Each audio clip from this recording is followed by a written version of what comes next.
इस कार्यक्रम के पुण्यार्चक हैं श्री आदिनाथ दिगंबर जैन अतीश क्षेत्र चांदखेड़ी खानपुर जिला झालावाड़ राजस्थान। बैंक डिटेल्स खाता नाम श्री आदिनाथ दिगंबर जैन अतीश क्षेत्र Chandkhedi. Bank of Baroda account number 39160100000437। IFSC code BARBO KHAJHA। State bank of India account number 510652616764। IFSC code SBIN 0031273। हुकुम जैन काका अध्यक्ष 9414184618। नरेश जैन वैद महामंत्री 9829037295। श्री गोपाल जैन कोषाध्यक्ष चांदखेड़ी 9414178983। चांदखेड़ी कार्यालय 7014643817।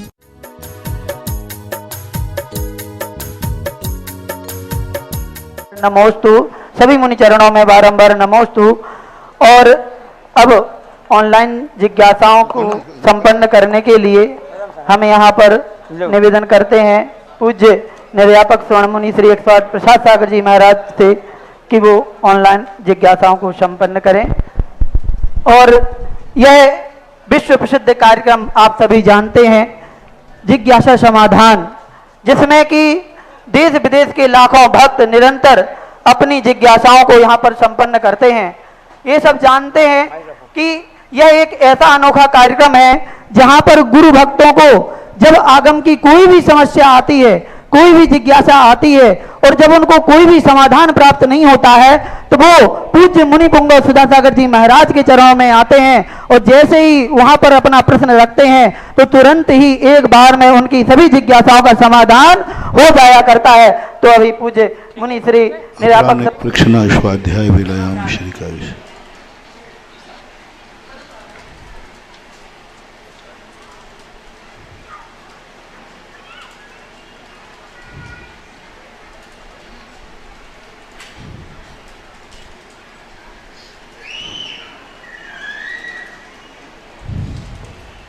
महाराज श्री को नमोस्तु।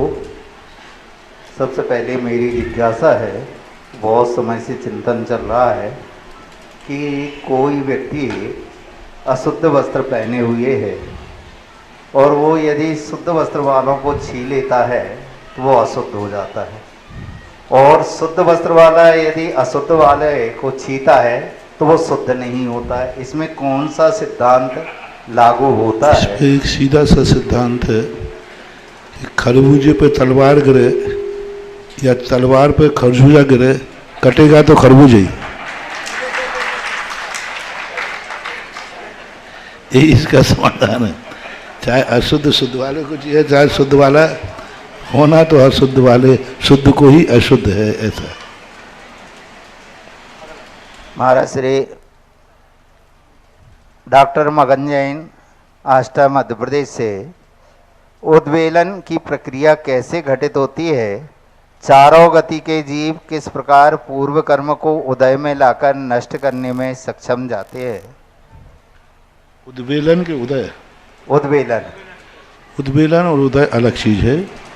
उद्वेलन 13 प्रकृतियां होती हैं। उन 13 प्रकृतियों में जो उद्वेलना होती है, कर्म का जब उदय नहीं रहता है तब उद्वेलना होती है। जिस चीज की उद्वेलना हो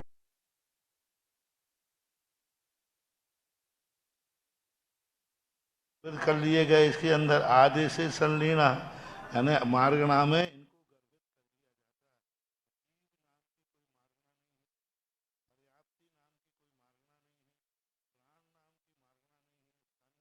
है, जैसे सम्यक प्रकृति और सम्यक मिथ्यात, ये मिथ्यात प्रकृति रूप परिणमित होते हैं। जैसे आहारक दुख की उद्वेलना होती है तो मिथ्या दृष्टि की होती है, उसने जाकर के आहारक बंद कहाँ किया था उद्वेलन। तो इस प्रकार की ये 13 प्रकृतियाँ उद्वेलित होती हैं। उद्वेलित का अर्थ है कि उस द्रव्य को पीछे वाली प्रकृतियों में उद्वेलित कर देते, मिला देते हैं। संक्रमण में उद्वेलना में अंतर है। संक्रमण जो होता है वह विशुद्ध आदि परिणामों से होता है। उद्वेलना जो होती है वह उस गुणस्थान में जाते ही अपने आप वो द्रव्य जो है उस अन्य प्रकृति रूप में उद्वेलित हो जाता है। तो उद्वेलना 13 प्रकृतियों में ही होती है। संक्रमण सभी प्रकृतियों में होता है। और महाराज श्री को नमोस्तु। उद्वेलना का द्रव्य जो है स्वयं मुख से उदय में नहीं आता है, पर वो जिसमें उद्वेलित होता है उसी मुख से उसकी उद्वेलना होती है। अर्पिता जैन थांदला से भोग भूमिया त्रियंच, अनाहरक त्रियंच, लब्धि अपर्याप्तक त्रियंच, निर्वृत्ति पर्याप्तक त्रियंच, इनमें क्या अंतर होता है? पहला कौन सा?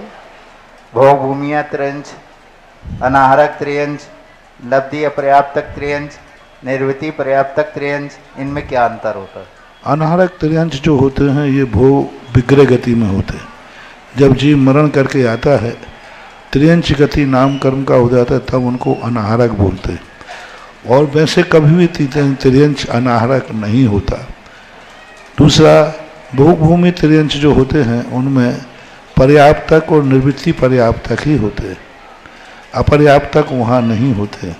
कारण है कि वहाँ अपर्याप्त नाम कर्म का उदय होता नहीं, सीधा जीव अपनी आयु कर्म बांध के जाता है, पूर्ण आयु को भोगता है। तो पर्याप्तक, जब पर्याप्त नाम कर्म के उदय से एक अंतर मुहूर्त तक द्रव्य को इकट्ठा करता है अपने शरीर इंद्रियों आदि के लिए, और उसके बाद जब वो पूर्ण कर लेता है तो पर्याप्तक हो जाता है। इसके बीच की दशा को निर्वृत्ति पर्याप्तक बोलते हैं। आबादा काल क्या होता है? आगम में आबादा कांडक का उल्लेख भी मिलता है, कृपया करके उचित समाधान करें। आबादा काल दो प्रकार का होता है, एक बंद के समय और एक उदय का आबादा काल। जब कोई व्यक्ति कर्म का बंद करता है तो एक कोड़ा कोड़ी सागर के बंद पर 100 वर्ष की आबादा पड़ती है, 70 कोड़ा कोड़ी वर्ष पर 7,000 की आबादा पड़ेगी, 30 कोड़ा कोड़ी वर्ष पर 3,000 की आबादा पड़ेगी। ये आबादा बंद के समय पड़ती है, लेकिन उदीर्णा आबादा होती है। सभी कर्मों की उदीर्णा आबादा एक आवली प्रमाण होती है। कम से कम कोई भी कर्म बांधेगा तो किसी भी हालत में एक आवली काल तक उदय में नहीं लाएगा। मात्र अपवाद है श्रेणी में चढ़ा हुआ जब व्यक्ति नवक बंद करता है, नवक बंद के लिए कोई आबादा काल नहीं होता, उसका उसी समय बनता है, उसी समय हो जाता है, और वो 9वें गुण स्थान में जहाँ पर करण करता है उस समय होता है। बाकी सामान्यतः सभी जीव जो हैं आबादा काल, जघन आबादा काल, उदीर्णा आबादा काल, एक आवली प्रमाण और उदय आबादा काल उनके बंद की स्थिति के अनुसार होता है। अंतर कोड़ा कोड़ी से नीचे कर बांधे हुए सभी जीव का आबादा काल एक अंतर मुहूर्त होता है। इस प्रकार की ये 3 आबादा काल होती हैं कर्मों में। आयु कर्म के लिए आबादा काल की एक अलग व्यवस्था बनाई गई है। आबादा काल भुज्यमान आयु ही, बद्धमान आयु यदि जीव ने कर्म का बंद कर लिया है तो जितनी आयु शेष बची है वही भुज्यमान आयु ही आबादा होगी। जैसे मान लीजिए किसी ने 60 साल में उम्र की बंद कर लिया, अभी 20 साल की आयु अभी शेष है, तो वो 20 साल के बाद ही बंधी हुई आयु उदय में आएगी। ये आयु के संबंध की व्यवस्था थोड़ी भिन्न है, शेष कर्मों की व्यवस्था 3 प्रकार से। अर्पिता जैन थांदला से कर्मोदय से दुर्जन की गंदी संगत में फंसे युवा को क्या करना चाहिए? अगर संगत छोड़ने से अपनों की जान को खतरा हो तो? संकट की स्थितियों में तो विवेक काम करता है। संकट की स्थितियों में कई बार अपने जीवों के खतरा हो जाता है, बहुत कठिन है। संकट ही बता रहा है, जैसे डिलीवरी का समय होता है, उस समय डॉक्टर ने कहा या तो माँ बचेगी या बच्चा बचेगा। अब ये कितनी बड़ी संकट की गाथा है। संकट टालते हैं तो अपने को नुकसान है, अपने को ही। तो अब उस समय पर विवेक ही काम करता है, क्या परिस्थितियां हैं, क्या स्थितियां हैं, इनमें कोई निर्णय करना ऐसा कुछ नहीं कर सकते। विवेक उस समय क्या विवेक है, वह विवेक से ही कार्य करना चाहिए। राजीव जैन शिवरार्थी अमरपाटन से, नमस्तु महाराज। यदि मरण में एक बार भी अनंतों को नमस्कार कर लिया जाए तो वह नमस्कार संसार का नाश कर देता है, यह किस प्रकार घटित होता है? संसार का नाश नहीं की बात नहीं है कही गई है। पूज्यपाल पूज्यपाल स्वामी ने कहा है कि मेरा मन मरते समय, मेरा मन मेरा वचन गला कुंठित न हो जाए। हे प्रभु आपका नाम निकल जाए, मेरा गला कुंठित न, माँ कुंठो भव, ऐसा शब्द भक्ति के अंदर आया है। तो वहाँ यही है कि अंत समय भगवान का नाम निकलता है तो सदगति होती है। मोक्ष की बात नहीं कह सकते, सदगति जरूर प्राप्त होती है, क्योंकि अंत समय उसका शुभ योग माना जाता है। ऐसा सीके जैन कानपुर से, अगर कुल से जैन व्यक्ति दिगंबर या श्वेतांबर हो, वो अपने अजैन मित्रों के साथ होटल का बिजनेस करता है और उसमें बेच खाने के साथ मांस और मदिरा बेचता है, तो उसको किस कर्म का बंध होगा? कर्मबंध का क्या हो, तो महानीच कर्म का बंध होगा और क्या। और वो एक दिन जिनके लिए वो काट रहा है ना, वो खुद वो जानवर बनेगा, दूसरा उसे काटेगा। सिद्धांत वो खुद कटेगा एक दिन। आज वो पशुओं को काट के बेच रहा है, कल वो खुद पशु बनेगा, दूसरा उसको काट के बेचेगा। ये तो कर्म सिद्धांत है, tit for tat. Ashok Kumar Jain Tijara से, सुखी दुखी होना आश्रव का भी कारण है और बंध का भी, तो आश्रव और बंध का भेद कैसे अनुभव करें? आश्रव और बंध की जो व्याख्याएं हैं हमें आगम से ही सिद्ध होती है। हम अनुभव से नहीं कर सकते कि समय हमें कौन सा आश्रय हो रहा है, कौन सा कर्मबंध हो रहा है। मात्र हम उसको आगम से पहचान सकते हैं कि इस प्रकार का परिणाम करने वाले को ऐसा कर्म का बंध होता है। बस यही है।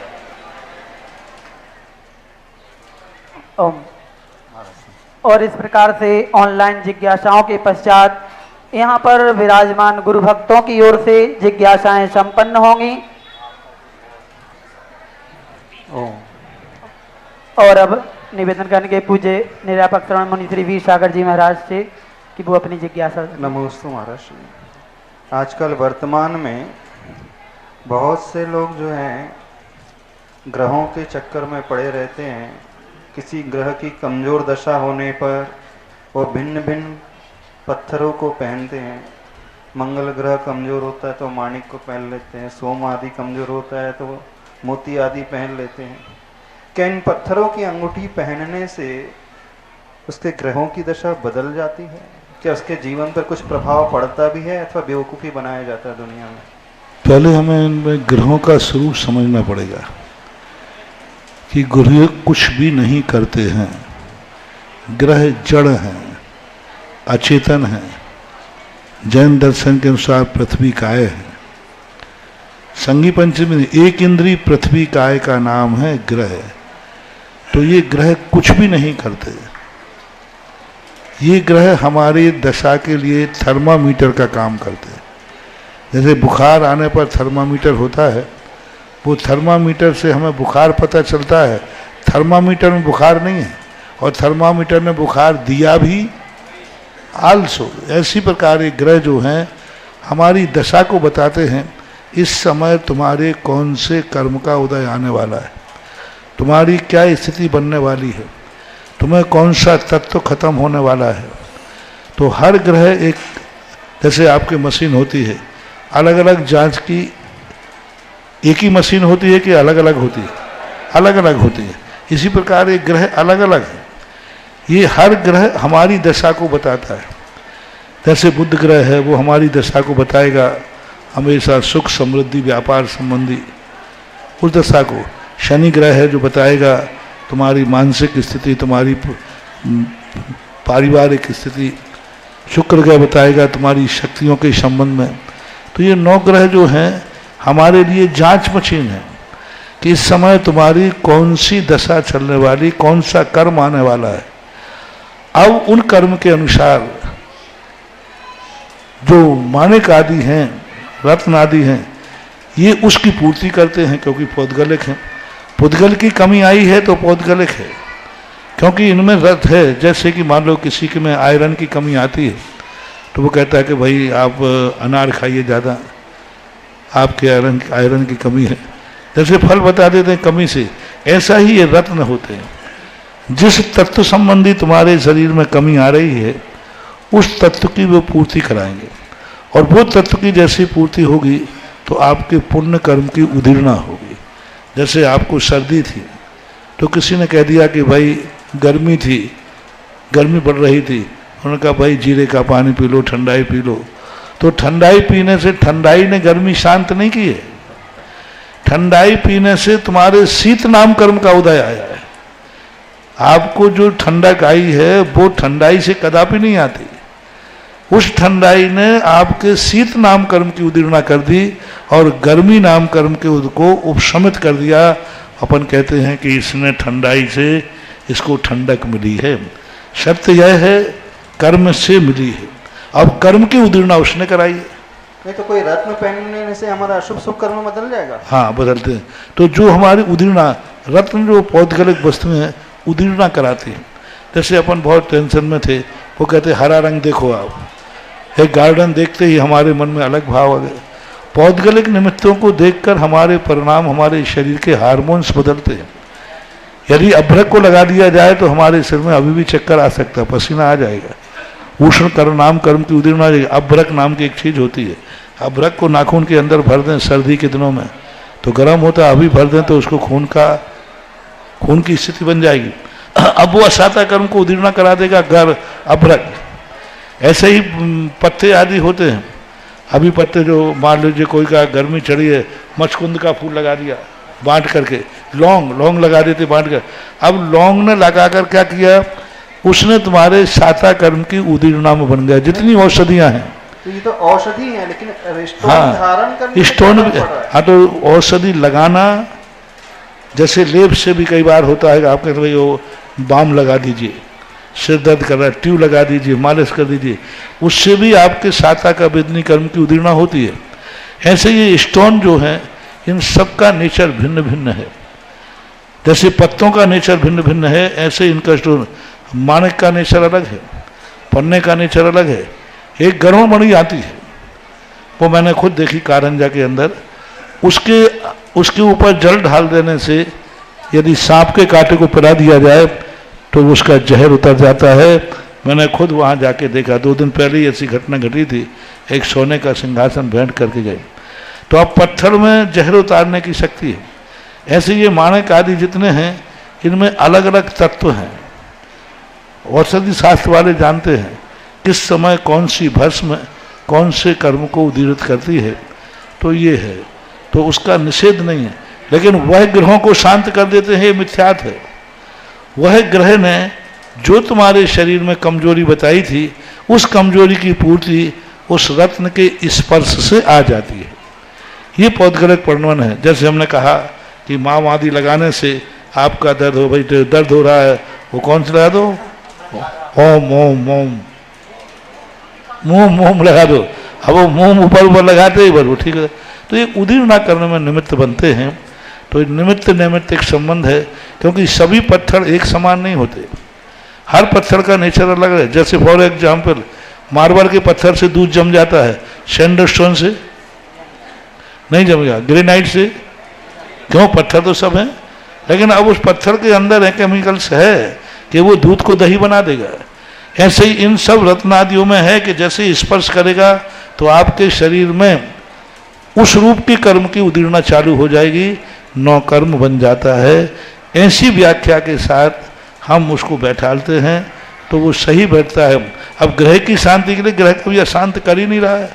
थर्मामीटर की शांति के लिए हम थर्मामीटर की पूजा करें, कहे थर्मामीटर मैं तुझे जल चढ़ाता हूँ, अगली बार लगाऊं तो बुखार मत लाना, थर्मामीटर तो ये मिथ्यात की तरफ चले गए लोग, और उसको ग्रहों की पूजा करने लगे, ग्रहों की शांति करने लगे। ग्रहों की शांति नहीं करना है, ग्रह ने जो दोष बताया है उस दोष की शांति करने से हमारा कार्य हो जाता है। उस दोष की शांति तो साता वेदनी कर्म कैसे बंद उन कार्य को करना पड़ेगा तो होगा। लेकिन साता वेदनी के लिए उदीर्णा चाहिए, 9 कर्म चाहिए। भला तो हमारे पास पड़ा है, लेकिन उदीर्णा कराए, उदीर्णा तो 9 कर्म कराएगा। जैसे बहुत गर्मी लग रही है और एसी चालू कर दिया तो उस एसी ने क्या किया, साता कर्म की उदीर्णा करा दी। बहुत गर्मी लग रही थी, बहुत तीव्र थी, और आपने एसी दूर लगा है कि नहीं, लेकिन उस एसी से हमारे साता वेदनी कर्म की उदीर्णा हो गई। तो जैसे एसी निमित्त बनकर साता कर्म की उदीर्णा कराता है, ऐसे ये रत्नातिक भी, रत्न आदि भी पहनने के बाद हमारे साता कर्म की उदीर्णा कराते, बंद नहीं। एसी हमें साता कर्म का बंद नहीं करा रहा है, लेकिन बंधे हुए की उदीर्णा कराता है। ये रत्न कोई नए कर्म का बंद नहीं कराते, हमारे बंधे हुए कर्म की उदीर्णा में निमित्त बनते हैं। तो उनका वेटेज कितना दिया जाएगा? भगवान की पूजा को अधिक वेटेज दे, नहीं देखो, ये तो सब अधिक वेटेज दे, ये क्या है, तो दुनिया रत्न में लग जाएगी फिर तो। उनका 1% है। किसी भी कार्य करने के लिए 100% होते। भगवान की भक्ति से कौन से सारे कर्म कट जाते हैं, कितने लोग, तो ये सब परसेंटेज हैं। कोई भी एक कार्य एक कारण से नहीं होता, अनेक कारणों से होता है। पूरी गाड़ी के अंदर तुमने गाड़ी खरीद ली, एक छोटा सा कारण भी तुम्हारे कार्यों को रोक सकता है। 4 करोड़ की मर्सिडीज गाड़ी आपने ली, सब कुछ सही है, कुछ नहीं है, 5 रुपए का बाल्टी नहीं है उसमें,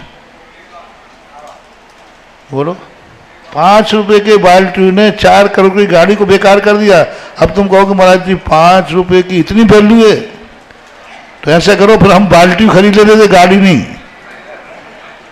एक होटल पे लिखा था कि रोटी के साथ सब्जी फ्री है, तो उसने कहा सब्जी दे दो, रोटी के साथ है। इसी प्रकार इनका पर्सन सब कुछ वही है, किसी पे नहीं। भक्ति से ही सब कुछ होगा नहीं, भक्तांबर से ही सब कुछ होगा नहीं, शांति धारा से ही सब कुछ होगा नहीं, वास्तु से ही सब कुछ होगा नहीं, औषधि से ही सब कुछ होगा नहीं। औषधि लेते लेते मर जाते, हाँ नहीं, औषधि लेते लेते वही रोग की वही दवाई है, लेकिन औषधि लेते लेते भी मर जाते। सब कुछ ऐसा नहीं है, सब में पर्सन एक कारण वो भी है, निमित्त कारण है। अब निमित्त कारण बहुत सारे बन जाते हैं। एसी से भी हवा आती है, पंखे से भी हवा आती है, और स्वयं का रुमाल उठा लो तो उससे भी हवा आती है। अंतर है परसेंटेज। और बहुत ही बेहतरीन जिज्ञासा का समाधान यहाँ पर पूज्य मुनिश्री के द्वारा हुआ है। निश्चित रूप से लाखों भक्तों की इस शंका का समाधान हुआ है निश्चित रूप से। और अब पूज्य मुनिश्री प्रयोग सागर जी यहाँ पर जिज्ञासा करने वाले हैं। नमोस्तु महाराज श्री। नमोस्तु महाराज जी। सामान्य से एक शब्द प्रचलित है नवदा भक्ति, जबकि आचार्य भगवान समंत भद्र स्वामी ने रत्नकंडक श्रावकाचार में नव पुण्य ही प्रतिपत्ति सप्त गुण समाहितेन शुद्धेन अपसूनारंभाणाम मार्याणाम विस्यति दानम, ऐसे ही प्राकृत में भी एक गाथा उपलब्ध है। पड़गाहन मुच्चठाणम पादोदय मच्चनम पणमम च बणवयण काय शुद्धि ऐषण शुद्धि नव विहो पुण्यो। हम सामान्य से नवदा भक्ति बोलते हैं, जबकि संस्कृत की इस कारिका में और प्राकृत की गाथा में दोनों ही स्थानों पर नव पुण्य और नव विह पुण्यो ऐसा उपलब्ध होता है। इन दोनों में हम क्या समझें? एक में कारण और कार्य की व्याख्या है। नवदा भक्ति में वहाँ फल बताया, नवदा भक्ति में कारण बताया गया कि 9 प्रकार की भक्तियां होना चाहिए, और पुण्य शब्द में कारण का फल बताया गया। जैसे शास्त्रों में आता है कि मिथ्या दृष्टि मिथ्यात्व के 3 टुकड़े करता है करण लब्धि के बल पर। प्रज्वल भीषण स्वामी धवला पुस्तक 6 में कहते हैं सम्यक्त के महात्म से 3 टुकड़े होते हैं। तो ये कारण कार्य की व्याख्या है। वहां पर 9 पुण्य जब प्रकाशित कहे तो 9 प्रकार का पुण्य बनता है। इन 9 भक्तियों से 9 पुण्य बनते हैं, इसलिए वहां कार्य की मुख्यता से कह दिया। और यह कारण की बताई गई नवदा भक्ति होती है। तो नवदा भक्ति कारण रूप में है, और 9 पुण्य शब्द जो प्रयोग किया है वह फल के रूप में है। बात एक ही है। अब जब श्रावकाचार में हम बात करते हैं 9 पुण्य प्रतिपत्ति आदि, तो वहाँ पर जो नवदा भक्ति के शब्द में दिया है वहाँ 2 अर्थ भी निकालते हैं 9 कोटि से। 9 कोटि का अर्थ होता है नवदा भक्ति भी होता है, मन वचन काय कृतकार्य तदमोदना आदि, इनसे भी 9 बात लेते हैं। पर यहाँ नवदा भक्ति का अर्थ मुनिचर्या से ही लेना चाहिए, और ये नवदा भक्ति मुनिचर्या की ही है। पूज्यवर समंत महाराज ने वहाँ दान के प्रसंग में कहा, और दान में कई आचार्य लोग पात्रों का भेद करते हैं। इसी बात को लेकर के एक बार बहुत बड़ा संवाद हुआ था, आर्यिका पूजा होना चाहिए या नहीं। जब श्रावकाचार में दान ही 9 कोटि पूर्वक लिखा, 9 पुण्य प्रतिपत्ति, जो अभी श्लोक पढ़ा ना, तो 9 पुण्यों से दान देना चाहिए। और जब 9 पुण्य से दान दिया जाता है तो ये लग क्षुल्लक आर्यिकाओं को भी तो दान दिया जा रहा है, तो उसको 9 पुण्य के द्वारा दान देना चाहिए। तो अब वहाँ श्रावकाचार की भूमिका होने से यदि 9 पुण्य से आर्यिका का ही तुम पक्ष लेते हो तो वो श्रावकाचार में ब्रह्मचारी भी आएगा। 2 प्रतिमाधारी को भी 9 कोटि से, मैंने उसका जवाब दिया था। मेरे पास ये चर्चा आई कि अब महाराज को पढ़ाओ और वो अपने गुरुजी को पढ़ावे। देखो इसमें 9 पुण्य श्राव के लिए दान देने को लिखा है, तो आर्यिका को 9, तो मैंने कहा लिखा है बिल्कुल पक्का है, पर सबसे पहले आप इस आर्यिका को पूरा माने। 2 प्रतिमाधारी भी इसी में आएगा, 7 प्रतिमाधारी भी इसी में आएगा, 8 प्रतिमाधारी भी इसी में आएगा, क्योंकि वो भी मध्यम पात्र है।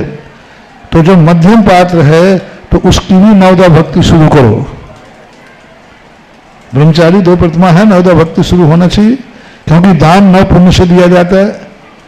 तो यहाँ अर्थ ये है कि दान जो है उत्तम पात्र को दिया हुआ दान ही जैन दर्शन में प्रासंगिक है। मध्यमवादी पात्रों को दिया हुआ दान की कोटि में उनको नहीं लिया। उपचार से दान उसे भी कहते हैं, लेकिन वास्तविक जो दान है वो नवदा भक्ति पूर्वक ही माना जाता है। और नवदा भक्ति जैन दर्शन में रूढ़ है। मूलाचार के अंदर स्पष्ट उल्लेख किया, मुनि को नवदा भक्ति पूर्वक ही आहार लेना चाहिए। और यही पर महापुराण में ऋषभदेव के लिए विघ्न के कारण नवदा भक्ति के अभाव से वो आहार ग्रहण नहीं कर रहे थे। और आपका पुण्य जो नवधायान है कारण और 9 पुण्य यानी उनका फल, कथन का भेद है। और अब यहाँ पर सभा में विराजमान आर्यिका सेवा मंडल अभाना, जो कि अक्षय भैया जी की प्रेरणा से यहाँ पर तैयार किया गया था, अभाना में शिल्पी जैन जिज्ञासा करेंगी सर्वप्रथम, और तैयार रहेंगे अखिल भारतीय महिला परिषद दमोह। आर्यिका सेवा मंडल अभाना की सभी महिलाओं की ओर से मंच पर विराजमान सभी मुनिराजों के श्री चरणों में बारंबार नमोस्तु, क्षुल्लक जी के श्री चरणों में बारंबार इच्छामि। मुनि श्री, समय और शिक्षा का सही उपयोग व्यक्ति के जीवन को सफल बना देता है। मुनि श्री, हम सभी महिलाएं अपने समय का सदुपयोग कैसे करें, कृपया मार्गदर्शन दीजिए। नमोस्तु। आप महिलाओं को सबसे बढ़िया सदुपयोग इस समय 12 वर्षीय कोर्स है, उसमें लग जाओ, दुनिया भर की पंचायतों से खत्म हो जाएगा। 7 बहू के झगड़े का समय है, वो स्वाध्याय में लगा दो, सब झगड़े निपट जाएंगे सब। और संध्याकालीन सबसे, ओम शांति, संध्याकालीन जो मंदिर में कोई ना कोई सामूहिक आरती आदि होना चाहिए, भक्तांबर होना चाहिए, क्योंकि संध्याकालीन जो महिलाओं को यहाँ वहाँ घूमने का रहता है, वे सब जैसे ललितपुर वगैरह में शाम को सब महिलाएं जो यहाँ वहाँ घूमने जाती थी, आजकल कुछ नहीं की अंथों की और सीधे अभिनंदन में क्षेत्र पहुँचती हैं और बढ़िया भक्तों में पड़ते हैं। तो जो व्यर्थ के समय है, जो घर के कार्यों से बचे हुए समय है, उनको धर्म के रूप में परिवर्तित करना। मैं ये नहीं कह रहा हूँ कि घर के कार्य को छोड़ करके, घर के कार्य होने के बाद जो हमारा समय बचता है, उस समय को यदि हम सदुपयोग में लगा दें तो ये सबसे बड़े जीवन विकास का कारण बनता है। ऐसा। और अगली जिज्ञासा करेंगे अखिल भारतीय महिला परिषद दमोह, और तैयार रहेंगे ब्रह्मचारी अजय भैया झापन। और आप लोगों को सूचना दे दें कि यहाँ पर बाहर हमारा 12 वर्षीय का काउंटर लगा हुआ है। जो भी 12 वर्षीय पाठ्यक्रम में अपना एडमिशन कराना चाहते हैं, फॉर्म भरना चाहते हैं, वो वहाँ पर नाम लिखा सकते हैं। मंच में विराजित सभी गुरुओं को प्रगति शाखा की ओर से त्रिवार नमोस्तु नमोस्तु नमोस्तु। गुरुवर, मेरा प्रश्न है हम सभी शाखा की बहनों का, कि हम अपने आसपास देखते हैं जिसको धर्म का जितना ज्ञान होता है उसमें अहंकार आ जाता है, जबकि उसमें आनी विनम्रता चाहिए। ऐसा क्यों गुरुवर? हमें जीव हिंसा की परिभाषा तो पता है, तो क्या यह भाव हिंसा की श्रेणी में आएगा? तो भाव हिंसा की परिभाषा क्या है गुरुवर? अपवाद मार्ग सभी में हैं। धर्म करने से अहंकार ही आता है ऐसा नियम नहीं है, लेकिन धर्मात्माओं को अहंकार नहीं आता है सो बात नहीं है, क्योंकि पूज्यवर समंत भट्ट महाराज ने 8 मदों में ज्ञान को, तप को भी मद कहा।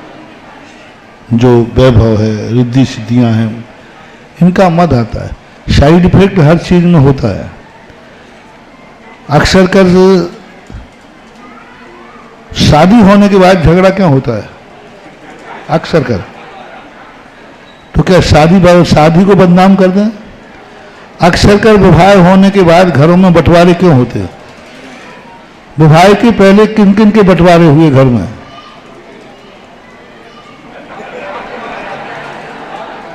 विवाह के पहले कोई बंटवारा, विवाह के बाद ही बंटवारे होते। तो अब क्या करें इसको? तो ये जो मद है ये विकृतियां हैं। धर्मात्मा अक्सर कर अहंकार आ जाता है ऐसा हम नहीं कह सकते। हाँ, अहंकार आते हैं लोगों को, वो उनका गलत है। व्यक्तिगत किसी एक व्यक्ति के अंदर आए हुए अहंकार को हम पूरी धर्म जाति पर या धर्मात्माओं को हम वैसा नहीं कह सकते हैं। 99% लोगों को अहंकार नहीं आते हैं, 1% अहंकार आता है। तो बदनाम हमेशा 1% ही होता है। एक मोड़ पर हम सड़क पे जा रहे थे, वहाँ लिखा था सावधान खतरनाक है ये मोड़। तो वह मोड़ कहता है महाराज जी देखो ये बोर्ड पढ़ो, खतरनाक लिखा है। तो बल्कि एक्सीडेंट होते तो खतरनाक है। बोले आप यहाँ लोगों से पूछिए साल भर में कितने एक्सीडेंट होते हैं और सकुशल कितने बाहर निकलते हैं? सकुशल ज्यादा निकलते हैं कि एक्सीडेंट ज्यादा होते हैं? लाखों लोग साल भर सकुशल निकले, उसका एक बोर्ड नहीं। और एक आध साल में एक्सीडेंट हो गया तो मोड़ खतरनाक है। ऐसे यहां होता है, एक आध कोई अहंकारी होता है तो आरोप लग गया धर्मात्माओं को अहंकार होता है। लेकिन 99 वाहन सही निकल गए। 99 धर्मात्मा बिना मद के होते हैं, उनकी भी कद्र करना चाहिए। जिज्ञासा करेंगे ब्रह्मचारी जय भैया झापन और तैयार रहेंगे श्री ज्ञान विद्या अनेकांत पाठशाला बनवार। जगत पूज्य निर्वापक मुनि श्री सुधा सागर जी गुरुदेव आपके चरणों बारंबार नमोस्तु। समस्त मुनि संघ के चरणों में नमोस्तु। आचार्य पद्मनंदी देव ने पद्मनंदी पंचविंशतिका में कहा है, जागर साधु ना पूजिए अतिथि सेवा नाही, ताघर शमशान समान है भूत बसे तन माही। इसकी परिभाषा क्या है गुरुदेव और ऐसा क्यों कहा है? जिज्ञासा का समाधान करें। नमोस्तु। भक्तियों में और चरणानुग में इस प्रकार के दृश्यों को प्रस्तुत किया जाता है सन्मार्ग पर लगाने के लिए, क्योंकि इस प्रकार के प्रस्तुतिकरण न किया जाए तो व्यक्ति उस कुमार को छोड़ करके नहीं आ सकता। और दूसरी बात ये यथार्थ है कि जिन घरों में साधुओं का आगमन नहीं है वे मरण और प्रसूत का ग्रह के अलावा क्या है? या तो लोग जन्मते हैं या लोग मरते हैं, इसके अलावा तो कुछ है ही नहीं। यदि साधु संत जहाँ जाते हैं तो वही अलग से कहा जा सकता है कि ये घर वो पवित्र है जो किसी साधु के चरण पड़ने से उतनी देर के लिए तीर्थ तो बन गया, मंदिर तो बन गया। इसलिए ये जो कथन है, और श्मशान के समान यानी वहाँ अनेक प्रकार की नकारात्मक शक्तियाँ भी आती हैं, नकारात्मक स्थितियाँ भी बनती हैं, और जहाँ साधुओं के चरण पड़ जाते हैं। इसका एक और बड़ा उदाहरण है, राजा शत्रुघ्न का राज्य था मथुरा के अंदर, और उस समय वहाँ महामारी पड़ी और इतनी भयानक महामारी मथुरा में हुई कि बहुत लोगों का मरण हुआ। मात्र सप्त मुनिराज उस नगर में मात्र पधारे ही थे, उनके पधारने मात्र से महामारी खत्म हो गई। अब उस गाथा को सिद्ध कर रहा हूं। पद्म पुराण के अंदर स्पष्ट उल्लेख किया कि शत्रुघ्न का राज्य था वहां, रामचंद्र जी के छोटे भाई, सप्त ऋषियों का। तब शत्रुघ्न ने सप्त ऋषियों की मूर्ति बनवाई, उनकी महापूजा की तब से सप्त ऋषि पूजा चलने लगी। तो उन मुनिराजों के आने से जो महामारी थी आने से टल गई।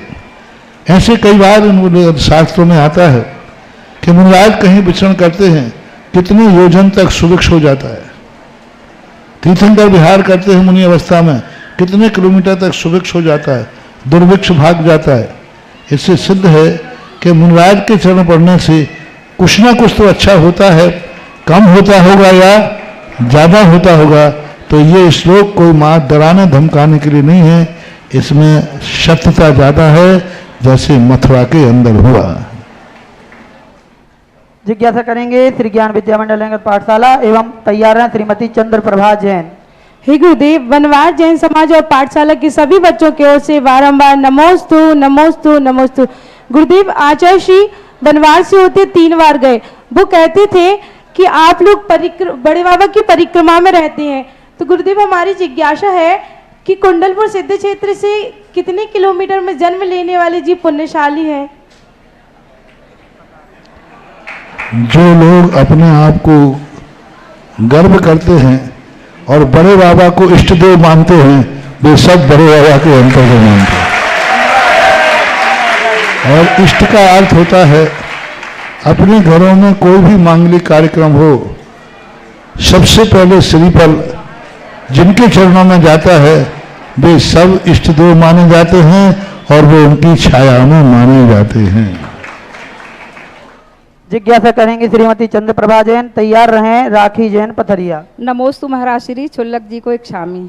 महाराज श्री, अपनी भावनाओं की पूर्ति हेतु पूजा भक्ति करना उत्तम है या सहज रूप से भावों सहित निरपेक्षता से पूजा भक्ति करना उत्तम है? सहज भाव से भी करना कई बार उत्तम तो रहता ही है, लेकिन किसी निमित्त से भी भक्ति करना सहज भक्ति से बहुत ज़्यादा कार्यकारी होती है, क्योंकि वो निमित्त ही ऐसा आ पड़ा है कि जब तक वो दूर नहीं होगा सहज भक्ति नहीं बनेगी। सहज भक्ति कैसे करें? 700 मुनियों 700 परिवार को कोड़ है, अब कोड़ दूर नहीं होगा तब तक सहज भक्ति नहीं बनेगी, और जब तक नैमित्तिक भक्ति नहीं करेंगे कोड़ दूर नहीं होगा।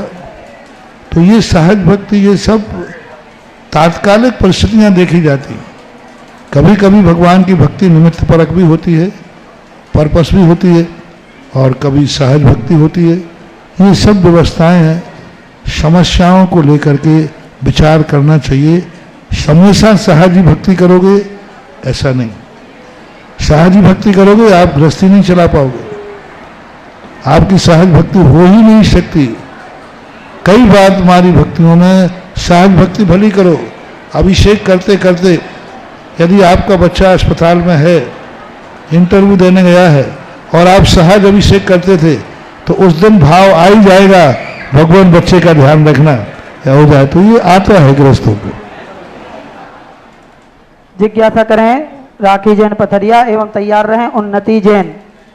मंच पर विराजमान सभी मुनिराजों के चरणों में अनंत बार नमोस्तु नमोस्तु नमोस्तु। एलक और छुल्लक महाराज जी के चरणों में इच्छामी इच्छामी इच्छामी।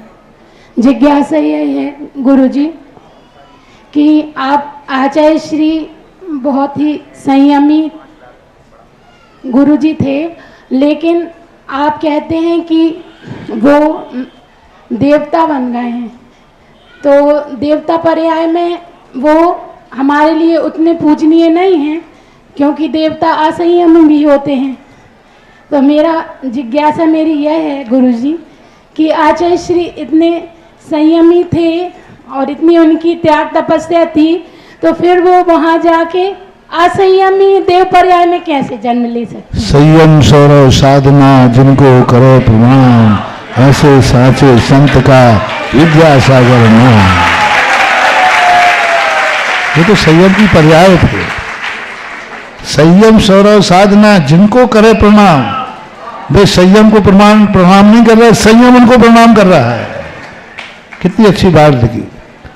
तो इसी प्रकार तो ऐसे आचार्य जी, लेकिन क्या करें, वो दूसरा कोई रास्ता था ही नहीं, कहाँ भेजते उनको? मोक्ष के दरवाजे बंद थे, तो बताओ कहाँ भेजें?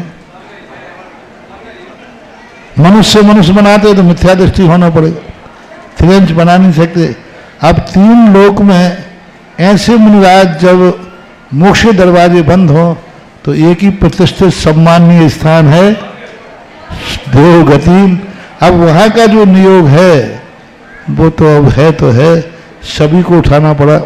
ज्ञान सागर महाराज जी गए वहीं, आचार्य कुंद भगवान भी अभी देव पर्याय में है, समंत भद्र महाराज भी देव पर्याय में है, भद्रबाहु स्वामी देव पर्याय में है।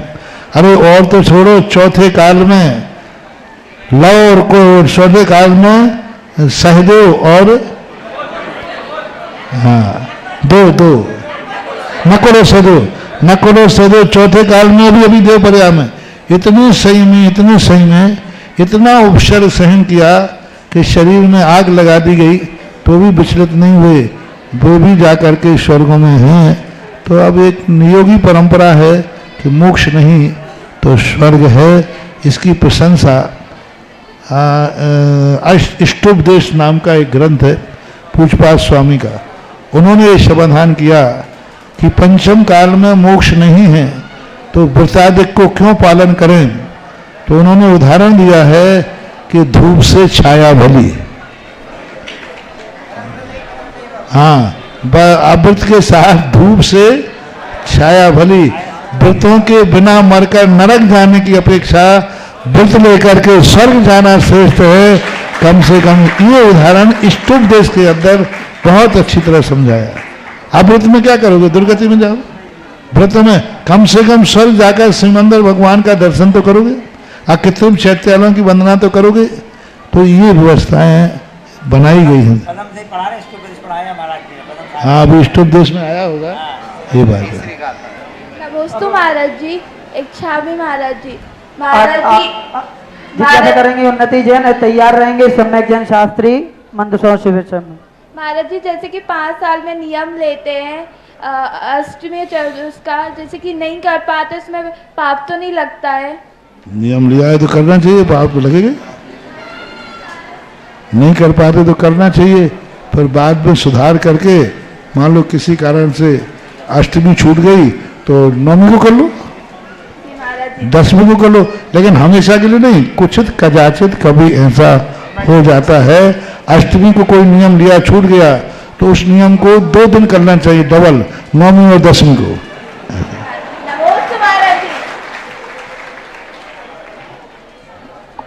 और हाँ, एक व्यक्ति ने कहा महाराज जी मेरा 14 के एकासन का नियम था, मेरा टूट गया, तो हम कितनी मालाएं फिरे? मैंने कही बनिया होशियार है, माला मांग रहा है।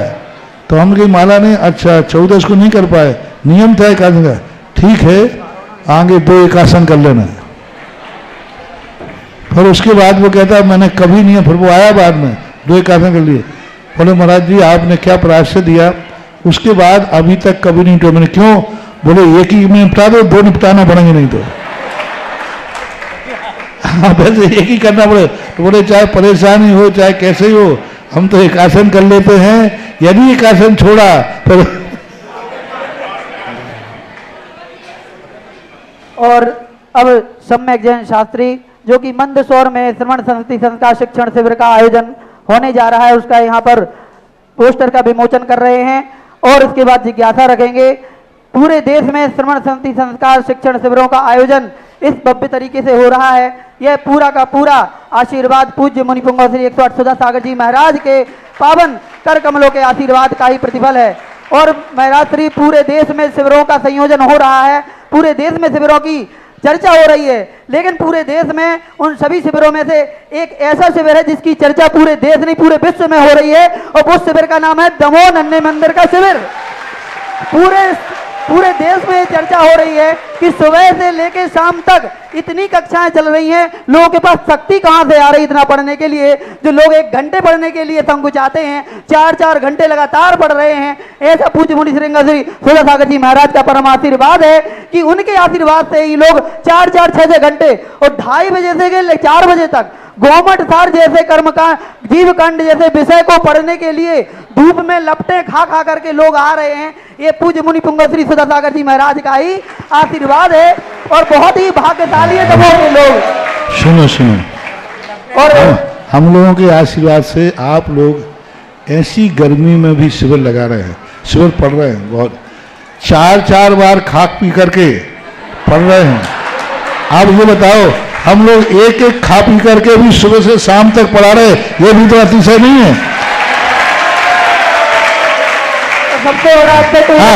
ये सर, अब सुनो, मेरे आशीर्वाद से, हम लोगों के आशीर्वाद से आप ऐसी गर्मी में भी पढ़ रहे हैं, ये अतिशय है। अब अतिशय तुम्हारा बताऊं, हम लोग एक बार भोजन पानी करके भी पढ़ा रहे हैं, ये आप लोगों के उत्साह और भावना का अतिशय है। और ये निश्चित रूप से पूज्य गुरुदेव का बड़प्पन होता है कि वो अक्सर अपना सारा श्रेय श्रावकों पर, भक्तों पर डाल देते हैं। और अब अगली जिज्ञासा के लिए तैयार रहेंगे आदिनाथ दिगंबर जैन वारोणा अमरावती से जो आए हुए हैं और जिज्ञासा करेंगे सम्यक भैया। अच्छा, महाराज श्री के चरणों में बहुत बारंबार नमोस्तु। महाराज श्री, जैसे कि इस गुरु उपसार के प्रसंग में, महोत्सव में देश के विभिन्न स्थानों पर शिविर का आयोजन हो रहा है, उसी में से एक स्थान है मध्य प्रदेश में मंदसौर। यहाँ पर 4 वर्ष पूर्व आदरणीय बेनाना बाबू जी द्वारा शिविर लगाया जाता था, परंतु उनके देहावसान के बाद वहाँ पर कोई शिविर का आयोजन नहीं हुआ। लेकिन आज 4 साल बाद वहाँ पर हमारे संस्थान के पंडित आनंद जैन कौशाम्बी के द्वारा वहाँ पर शिविर का आयोजन किया जा रहा है। तो महाराज श्री, हम सभी की जिज्ञासा यह है कि शिविर की अवधि तो बहुत छोटी होती है, लेकिन इस छोटी सी अवधि में भी हम लोगों का क्या कर्तव्य है कि इतनी सी अवधि में भी धर्म उनके अंदर अच्छे से आरोपित हो जाए। देखो, आपने मार्केट देखा होगा, किसी भी चीज को नई निर्माण होता है तो उसकी प्रदर्शनी लगाई जाती है। उस प्रदर्शनी 2-4 दिन की होती है, तो 2-4 दिन की प्रदर्शनी में माल इतना डिस्प्ले हो जाता है कि फिर वो माल जिंदगी भर बिकता रहता है। इसी प्रकार इन शिविरों में हमारे जैन धर्म का जो रहस्य है वो डिस्प्ले होता है, लोग सैंपल देखते हैं और इसमें से सैंपल देख करके फिर जिंदगी भर धर्म को स्वीकार कर लेते हैं। इन शिविरों का महत्व प्रदर्शनी के समान है। श्री संतोष जी वाराणसी तैयार रहेंगे, मोनू गांगरा, बड़ा मंदिर दमोह। नमोस्तु गुरुदेव, नमोस्तु। हम सकल वाड़ोनावासी, वाड़ोना, कारंजा, नेर, लोही, आपका शुभागमन गुरुदेव 1993 में वाड़ोना में हुआ था, मुक्तागिरी से। तब पहली बार आचार्य श्री का संघ का कोई साधु वाड़ोना में आए थे। तब वाड़ोना, नेर होते हुए आपको लोही, ये सब कारंजा, तब कारंजा का विषय तो आपने निकाला। महाराज जी, विषय मेरा प्रश्न ये है, हम अभी अभी शिरपुर जैन के ट्रस्टी बने हैं। शिरपुर जैन में अभी फिलहाल आज का करंट पोजीशन ये है कि वहाँ पे श्वेतांबरी लोगों ने भाड़े के आदमी लगा के, अदर समाज के वो लगा के है, रोज कुछ ना कुछ झगड़ा करते हैं उनके समय में। वो उनको सिर्फ एक ही वेदी का उनका सिर्फ विवाद चल रहा है, मुख्य वेदी का, लेकिन बाकी वेदी पर भी वो हमारे समय पे आप ये मत करो, क्षेत्रपाल की वेदी पर भी, और झूठे केसेस अपने लोगों पर लगाते हैं। तो अभी हम तो नए ट्रस्टी बने हैं कि अपन ने भी उनके जैसा करना है, क्योंकि बाहर अजैन लोग ये बोलते हैं कि आप जैन लोग अहिंसा के प्रतीक हो और आप लोग ऐसे मंदिर में झगड़ा करते हो, तो उसमें भी अपने समाज की छवि खराब होती है। जिज्ञासा करें, जिज्ञासा ये है कि हम ट्रस्टी बन के अभी उसमें क्या हमारा क्या कार्य रहना चाहिए। दुश्मन की कभी आलोचना नहीं करना। दुश्मन क्या कर रहा है वो अपने हिसाब से कर रहा है, उसका तरीका है, वो जो कर रहा है उससे बढ़कर तुम करो। वो किराए के टट्टू ला रहा है तो तुम किराए के घोड़े लाओ, तुम किराए के शेर लाओ, तुम किराए के हाथी लाओ। दुश्मन को अपन नहीं कह सकते, वो तो अपनी तार चल रहा है। हमें सोचना चाहिए, हम आलोचना करते करते ही लग जाते, वो उसने बदमाशी कर ली, उसने ये कर लिया, उसने ये कर लिया। अरे उसने बदमाशी कर ली तो तुम क्या बदमाशी करना नहीं जानते? कभी कभी जैसे को तैसा भी बनना पड़ता है। हाँ, और तरीका यही है, जैसे अहिंसा का अर्थ ये थोड़ी है कि हमारे सब कुछ हम चला दें। ऋषभदेव अहिंसा के पुजारी थे, पर उन्होंने तलवार का उपदेश क्यों दिया? उनको बताओ उनको कि हम लोग अहिंसक ऐसे नहीं है, हमारी अहिंसा के रक्षा के लिए भी हम तलवार उठा सकते हैं। तुम लोग कायर हो गए हो, तुम लोग बुजदिल हो गए हो, तुम लोगों से कुछ करते नहीं बनता है, इसलिए आलोचना करते हो। उसने किराए के टट्टू करे, अरे उनने 10 लगाए तुम 100 लगाओ। और ये टिट फॉर टैट करना चाहिए। जहां जिस प्रकार का माहौल हो, दुनिया एक नंबरी तो बात देखो फिर कैसे नहीं जीते। दुनिया एक नंबरी तो अपन 10 नंबरी बनो ना, तभी काम होगा। ऐसे काम चलने वाला नहीं। वो जो करते हैं सामने वाला करेगा, अपना होशियारी है उनकी। उन्होंने जान लिया कि तुम किराए के टट्टुओं से जीत नहीं पाओगे, तब उनको लग जाए कि या नहीं, ये तो मैं तो 1 नंबरी हो, ये तो 10 नंबरी हो गए। ये किराए के टट्टू हम 4 लाए, ये तो 40 लाए, तो भाई अपने आप 4 बंद हो जाएंगे, तुम्हारे 40 भी वापस ले आना पड़ेगा। ये तरीका करो। इस प्रकार के जब प्रश्न आते मेरे सामने, तो मैं ये कायरता सिखाने वाला नहीं हूँ। मेरे पास कायरता नहीं, मेरे पास तो है कि सामने वाला जिस तरीके से निपटे उस तरीके से अपन को भी अपनाना चाहिए। वो तरीके से अपन को पीछे नहीं। हाँ, सामने वाला सीधा आए, हम सीधे तरीके से चलेंगे। सामने वाला टेढ़ी चाल चलेगा, हम टेढ़े चलेंगे। सामने वाला हमें छेड़ेगा, पर हम छोड़ेंगे नहीं। गुरुदेव आपके पार्श्वनाथ भगवान की जय।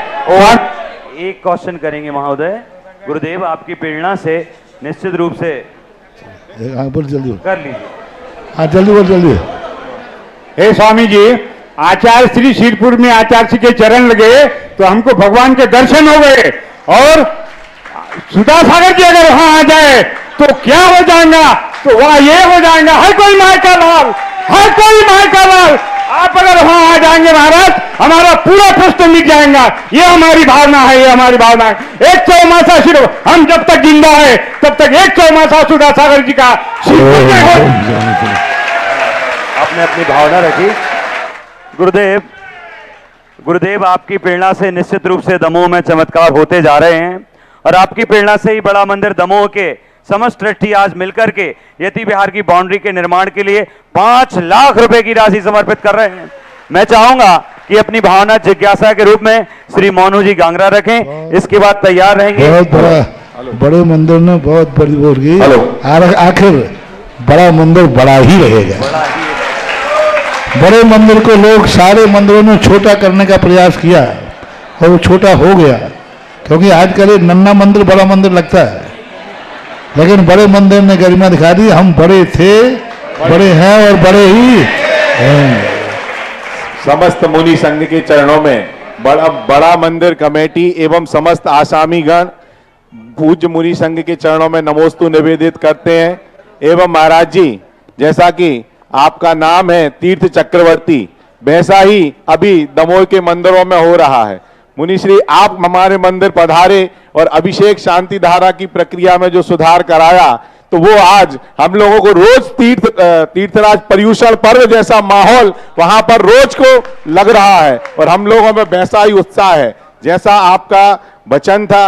तो हम लोग भी उस वचन को सिद्ध करने में लग गए, और आपने कल शाम को बोला और सुबह मंदिर कमेटी ने और पूरे आसामियों ने निर्णय लिया कि महाराज श्री का जो वचन है वो हम सिद्ध करेंगे। और आज शाम को हम लोग चेक लेके आ गए। महाराज श्री, आपका जो भी आदेश निर्देश हम लोगों को होगा वो हम सब मन वचन काय से पूरे मंदिर कमेटी पूरे आसामीगण निभाएंगे। और हमारा सभी मंदिरों से ये निवेदन है वहां की कमेटी और आसामियों से कि ऐसा संगम अपन को कभी नहीं मिलेगा। त्रिवेणी संगम निर्यापकों का दमोह में विराजमान है।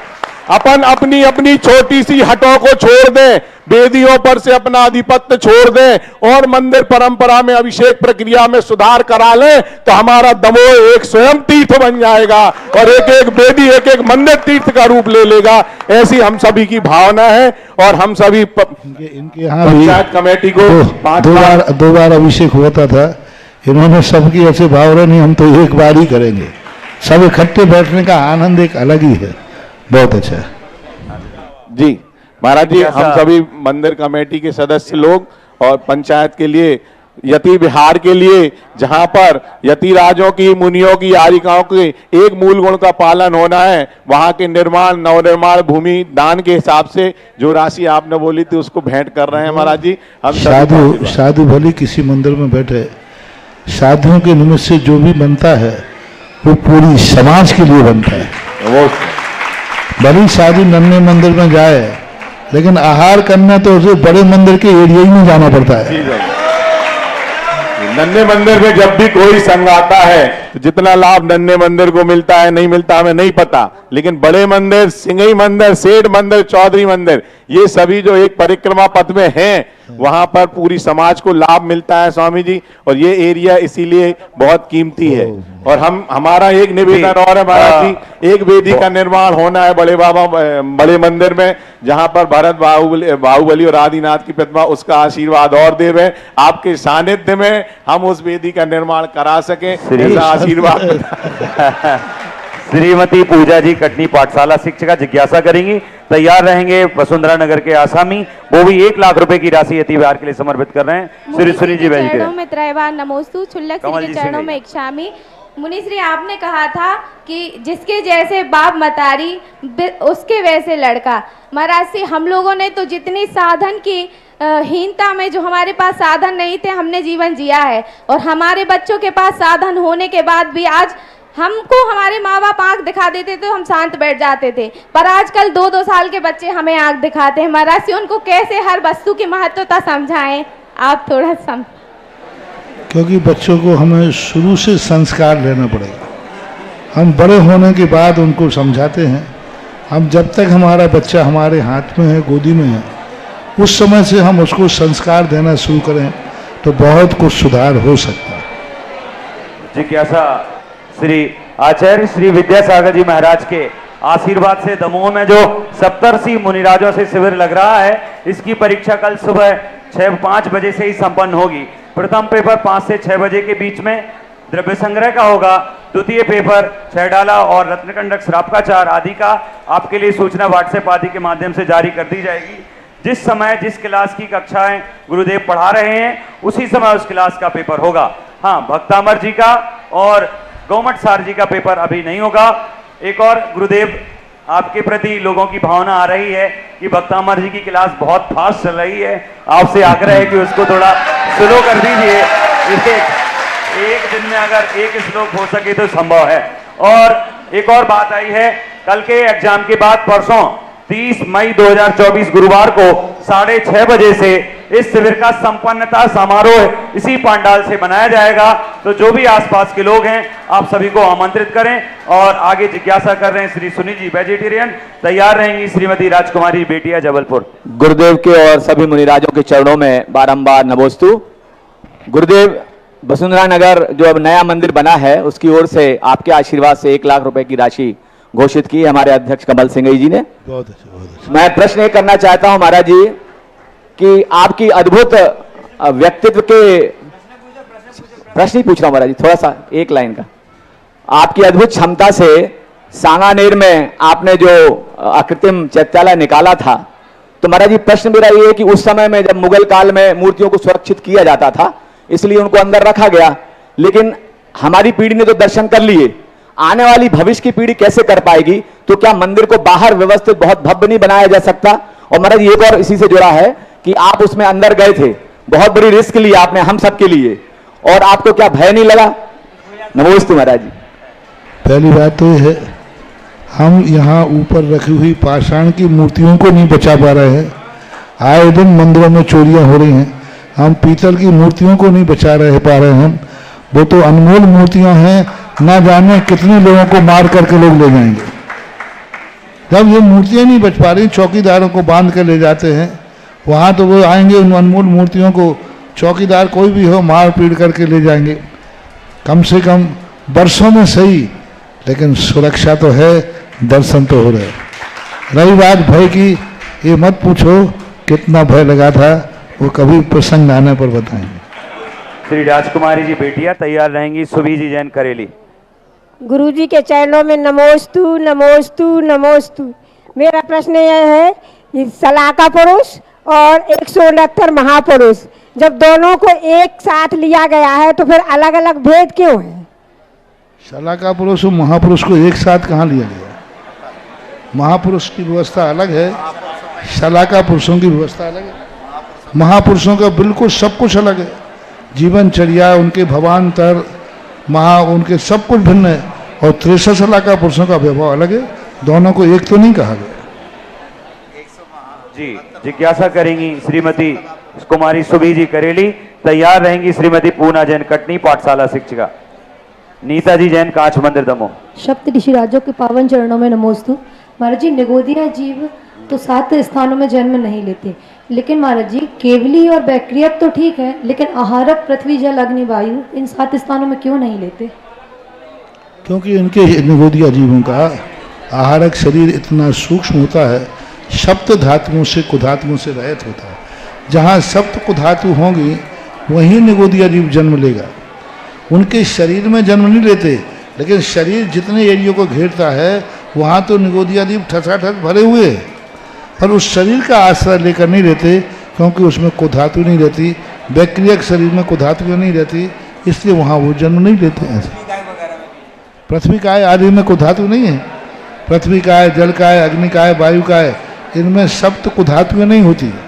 जहाँ जहाँ कुधातुएं नहीं हैं वहाँ वहाँ निगोदिया जीव नहीं है। जैसे अरहंत भगवान का औदारिक शरीर उसमें भी नहीं है, ऐसा मानते। जिज्ञासा समाधान के इस क्रम को 20 मिनट और बढ़ा दिया गया है आप लोगों की मांग की ओर से। आइए जिज्ञासा करेंगी मानसी जी बजाज।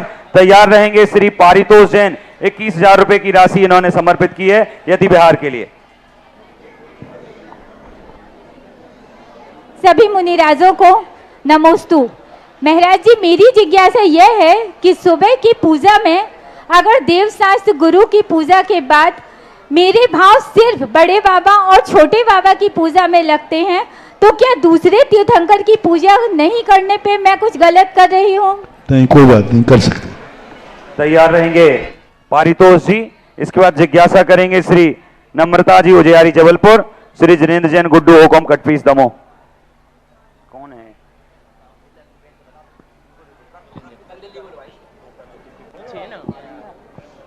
इनको दे दो।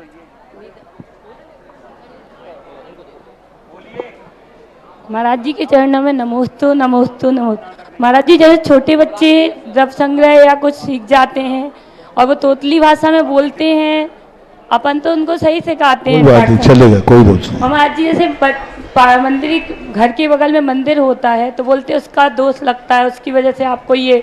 मगर महाराज जी, जब तक हमारा मंदिर के घर बगल में है इसलिए तो बच्चे सीख रहे हैं। जैसे दूर रहते हैं, मंदिर बाजू में होने से मतलब नहीं है, दीवार से दीवार लगी हुई नहीं होना चाहिए। चले गुरुदेव, नन्हे मंदिर में दमोह में जो बेदी बन रही है उसमें शीशम वाला श्री रविंद्र जी ने 3 किलो चांदी झारी आदि के रूप में प्रस्तुत की है। आए और अपनी बात समर्पित करें कमेटी के लिए। और श्री दिगंबर जैन पंचायत की ओर से श्री सुधीर जी अपनी बात रख रहे हैं। तैयार रहेंगी श्रीमती नीता जी, बोलिए। मुनि श्री के चरणों में बारंबार नमोस्तु।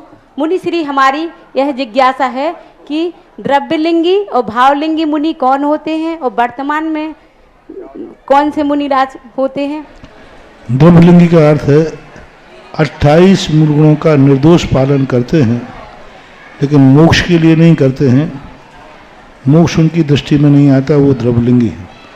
भावलिंगी मुनिराज वो कहलाते हैं जिनकी हर क्रिया में कर्मों की निर्जरा और मोक्ष प्राप्ति का उद्देश्य रहता है, वे भावलिंगी संत कहलाते हैं। आज भी और चौथे काल में भी द्रव्यलिंगी भावलिंगी दोनों प्रकार के साधु संत पाए जाते हैं, और अभी 18,000 वर्ष तक दोनों प्रकार के संत वसुंधरा पर रहेंगे। श्री वीरेंद्र जी सनाई, उसके पहले अपनी बात रख रहे हैं पंचायत के समस्त पदाधिकारी और अपनी चांदी भेंट कर रहे हैं पंचायत के पदाधिकारी। श्री वीरेंद्र जी इसके बाद अपनी जिज्ञासा रखेंगे। क्या नाम है? वीरेंद्र जी बोलिए। पूज्य गुरुदेव जी के चरणों में कोटि कोटि सा नमोस्तु। समस्त मुनि संघ को नमोस्तु इच्छामि। गुरुदेव, तीर्थंकर भगवान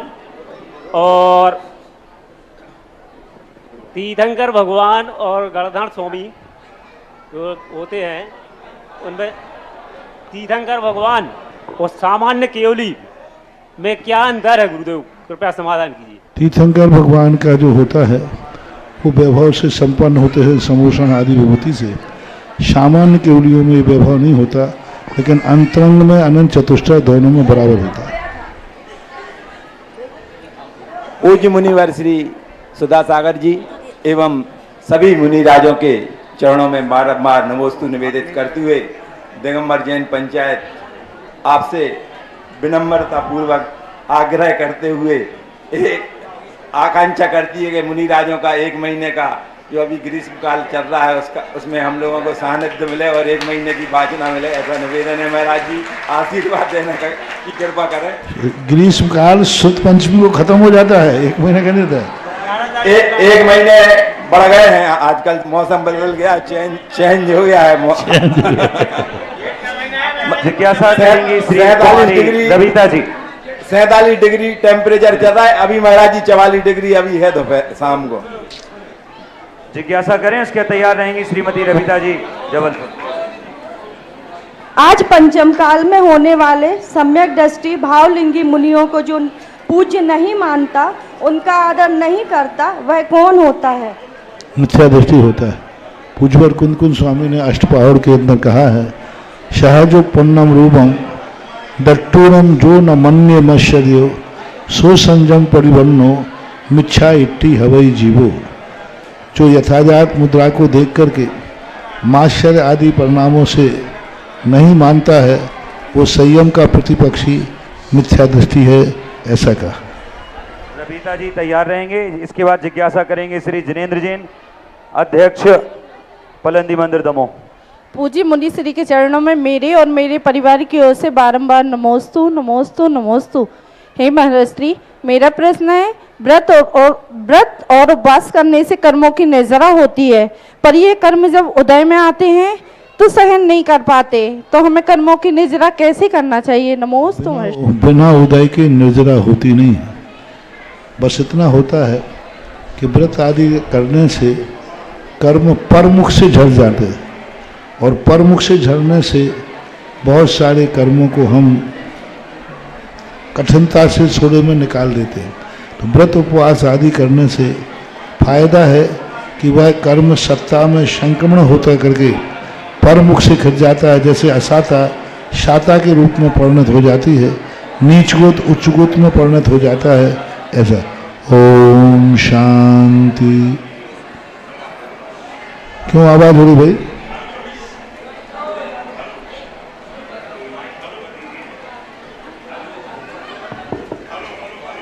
हेलो, ये ऑन कीजिए प्लीज।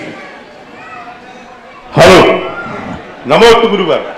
दुनिया से मैं हारा तो आया तेरे द्वार, और गुरुजी यहाँ से हार जाऊंगा तो कहाँ जाऊंगा सरकार। ऐसी भावना के साथ पूजनीय 108 तुंगा सुधा सागर महाराज जी, प्रसाद सागर महाराज जी और अपने सभी जितने मुनि महाराज जी, हमारे गंभीर सागर जी मुख्य जो है उनके लिए विशेष इच्छामी नमोस्तु करते हुए महाराज जी, हमारा एक क्वेश्चन है कि हम जैसे छोटे आदमी के यहाँ आपके चरण पड़े और इसका परिणाम यह हुआ कि जो हमने उसमें बोरी लगाई निहारिका के लिए लाखों रुपए की उसमें राशि आ रही है, और हमारा ये गुरुजी निवेदन है कि आपकी जो गणधर जैसी धुनी है, छोटे से बांदकपुर की समाज में भी आपने अरबों रुपए लाखों रुपए वहां दे दिए। आपने कहा 3 साल में, उन्होंने कहा 1 साल में देंगे महाराज जी। संजय डबलिया जैसे, सुनील डबलिया जैसे छोटे छोटे लोगों ने, मगर गुरुजी हमारे सुधीर भैया जो एक जमीनी कार्यकर्ता है पंचायत के, और वो जमीन से जुड़े हुए हैं, कंधे से कंधे मिला के चलते हैं, सभी मंदिरों की धुनी घट रही है,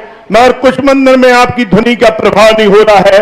तो या तो वो धुनी रुक गई है महावीर स्वामी के समय, जैसे आपने बताया था शांतिनाथ भगवान के बाद एकदम धड़ा शुरू हुआ और महावीर स्वामी तक चला, बीच में रुक गई थी। तो रुकने का कारण बताएं, शंका का समाधान करें गुरु जी। अखिलेश जी प्रश्न करेंगे इसके बाद। अरे तुम्हारे अध्यक्ष जी बहुत ढीले हैं।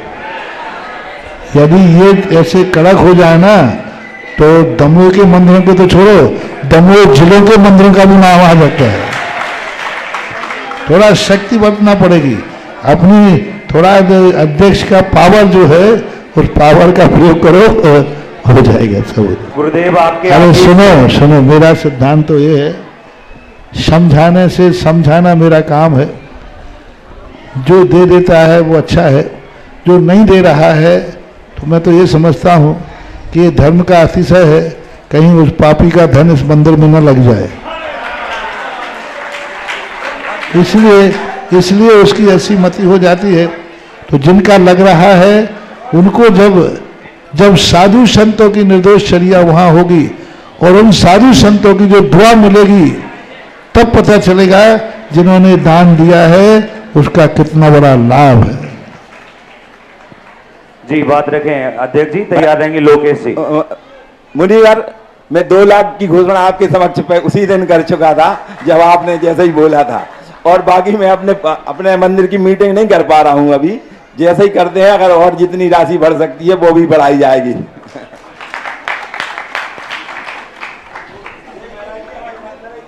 मेरे पूज्य आपके आशीष से दमोह और पूरे दमोह की रक्षा के लिए जो विद्या सुधा व्यायामशाला की घोषणा हुई और उसकी संरचना संगठना हुई, उसी उपलक्ष्य में आज सुबह जो उसका उद्घाटन हुआ, आपके चरण उसमें पड़े और जो सुबह स्वीकृत राशि हुई। आज जो पहले ओम शांति, आज पहले तो मैं भी समझता था कि पता नहीं ये सब ऐसे ही बातें नहीं रह जाएं। आज जो मैंने व्यायामशाला का दृश्य देखा, छोटा मोटा दृश्य नहीं है, एक बहुत बड़ा कारखाना खुल गया। मैं तो ही गया था, महाराज लोगों से भी कह दिया था काय को परेशान हो रहा, मैं अकेले जा करके और ऐसे करूँगा। वहाँ जाके देखा तो फिर मैंने कहा अच्छा रहा अपन लोग आ गए। अब उनका इतना अच्छा वैभव देखा कि ऐसा लग रहा है कि वहाँ एक अच्छा बड़ा कार्यक्रम होना चाहिए और सारे दमोह के लोगों को व्यायाम करने जाएं या नहीं जाएं, एक बार उस जिम को देखने जरूर जाना चाहिए। कल तो हमने उनको थोड़ा डांटा था, उस डांट का परिणाम ये निकला कि बच्चे रात भर सोए और सुबह से सब काम हुआ बहुत अच्छा। और सबसे बड़ा पुण्य का काम किया, आज जितनी मशीनें आई थी प्राय सभी मशीनें पुण्यार्जकों ने अपने नाम कर ली। बच्चे यही कह रहे थे महाराज ये तो 40 लाख रुपए का सामान आया और सब सामान लोगों ने अपने अपने हाथ ले। अब कुछ और मशीनें बची हों और अभी आना है, वो कह रहे थे अभी तो कुछ नहीं आया। यदि इतना बड़ा जिम जैन समाज खोल रही है तो मैं कहता हूँ भारत का पहला इतिहास होगा तो दमोह के अंदर जो युवा कर रहे हैं। और हम तो जहां भी जाएंगे तो दमोह को आदर्श मानकर लोगों से कहेंगे युवाओं जैसा कोई जिम खोलना है तो दमोह देख के आओ। समाज से कहना है कि बच्चों का सहयोग दें और बच्चों से कहना है कि अपने से बड़ों को बहुत आशीर्वाद के रूप में स्वीकार करें और उनको इतना अच्छा व्यवहार करें कि समाज गर्व करे कि हमारे युवा हमारी समाज के लिए गौरव है। जिज्ञासा लोकेश जी कांगड़ा। और आज सुबह विद्या सुधा व्यायामशाला में जिन्होंने भी राशि स्वीकृत की उनमें एक व्यक्ति श्री सचिन जी रहे जिन्होंने नगद अपनी राशि समर्पित कर रहे हैं। मैं चाहूंगा कि पंचायत राशि स्वीकृत करे। जिज्ञासा करेंगे लोकेश जी कांगड़ा, तैयार रहेंगे। आज और एक बात बच्चों ने खुले दिल से एक बात कही कि महाराज जी इस व्यायामशाला के शुरू होने में सबसे बड़ा अहम भूमिका यदि किसी ने निभाई है तो आपके अध्यक्ष सुधीर जी ने। बच्चों ने खुले से कहा, इन्होंने कहा कि तुम पैसे की तरफ से गड़बड़ मत करना, चाहे हमें घर से देना पड़े लेकिन व्यायामशाला जल्दी से जल्दी करना चाहिए। और अध्यक्ष को सारे बच्चों ने एक्सेप्ट किया कि इनके सहयोग से ही हम बच्चे लोग सफल हुए। बहुत अच्छा था। जिज्ञासा करेंगे लोकेश जी, फिर तैयार रहेंगे जयदीप जी, ऋतिक जी और सम्यक जी। हे प्रभु, आप मेरे देव हैं, मैं आपको नमस्कार करता हूँ। आपकी जय हो। प्रत्येक मुनिराजों को प्रत्येक को अलग अलग से नमस्कार करता हूँ। हे प्रभु, जो समोशरण लगता है प्रभु, वहाँ पहले से दीक्षित मुनिराज होते हैं, क्या हुआ है गर्दन परमेष्ठी नहीं बन सकते हैं, तो क्या वहाँ से दीक्षा लेना जरूरी है वहाँ गर्दन वहाँ परमेष्ठी से, तब वहाँ वो बनेंगे। जिस तीर्थंकर के बनते हैं उन तीर्थंकर के पादमूल में ही जिन्होंने दीक्षा ली है वही गणधर बन सकते हैं, पूर्व के दीक्षित लोग नहीं है, ऐसा नियम है। नन्हे मंदिर के महामंत्री श्री राजकुमार जी रानू पदमचंद जी ने भी 1 लाख रुपए की राशि यति बिहार के लिए भेंट की है। आज चूंकि शिविर जो ऐतिहासिक चल रहा है, कुछ विद्वानों को अन्य शिविर के लिए जाना है, तो मैं आमंत्रित करूंगा सम्मानीय श्री स्नातक विद्वान जयदीप जी भोपाल, सम्मानीय श्री ऋतिक जी हटा, सम्मानीय स्नातक विद्वान सम्यक जी नौगामा और कमेटी से सम्मानीय श्री सुधीर जी एवं पदमचंद जी खली, श्री नवीन जी निराला आदि अपनी कमेटी के साथ आए और ऐसे विद्वानों का सम्मान करें जो वास्तुविद आदि अपनी विभिन्न कलाओं से समाज में काम कर रहे हैं। इसी क्रम में जिज्ञासा करेंगे श्री रविंद्र जी, जिन्होंने 3 किलो चांदी भेंट की है। तैयार रहेंगे श्री पारितोष जी। जोरदार तालियों से ऐसे विद्वानों की मैं गुरुदेव बताना चाहता हूं कि ये विद्वान भले ही बालकों की कक्षाएं पढ़ा रहे थे, पर इसमें जयदीप जी वास्तुविद दक्षिण अफ्रीका, लंदन आदि जाकर भी आपके आशीर्वाद से कक्षाएं पढ़ा चुके हैं। और दूसरे भैया जिन्हें समय सार की 200-200, 250-250 गाथाएं कंठस्थ हैं, ऐसे सांगानेर और आपके आशीर्वाद से ये संभव हो पाया है। जोरदार तालियों से ऐसे विद्वानों का हम लोग स्वागत, अभिनंदन, वंदन करते हैं। जिज्ञासा के लिए श्री रविंद्र जी, रविंद्र जी को माइक दो तो बोलिए रविंद्र जी। और सम्मानीय श्री MS ज्वेलर्स से जो नन्हे मंदिर की बेदी बना रहे हैं वो भी आए, नन्हे मंदिर कमेटी उनका भी सम्मान करना चाहती है। वाक सिद्धि रिद्धिधारी साक्षात साधु परमेष्ठी के चरणों में मेरा बारंबार नमस्कार है। हे स्वामी जी, जब कर्म भूमि और भोग भूमि में कर्म भूमि श्रेष्ठ है, तो जब हम भी कोई भी विधान या अनुष्ठान करते हैं तो उसमें देवभूमि के देवों को रूप क्यों धारण करते हैं? नमोस्तु महाराज जी।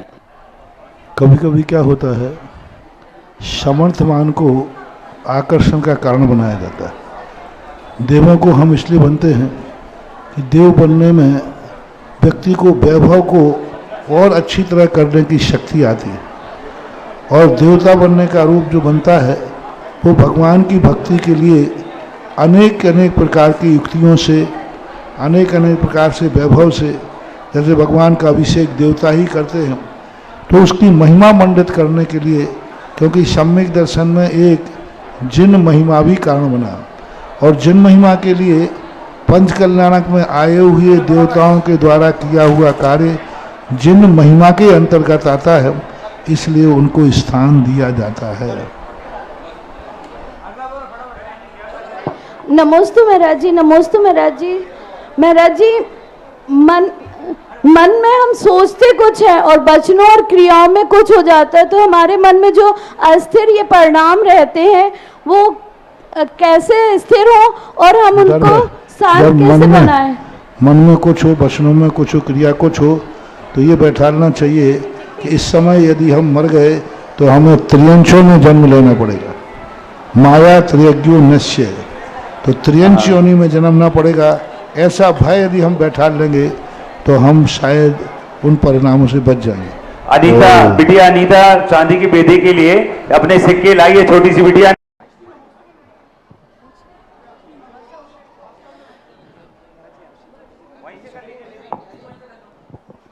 महाराज श्री जी के चरणों में बारंबार नमोस्तु नमोस्तु नमोस्तु।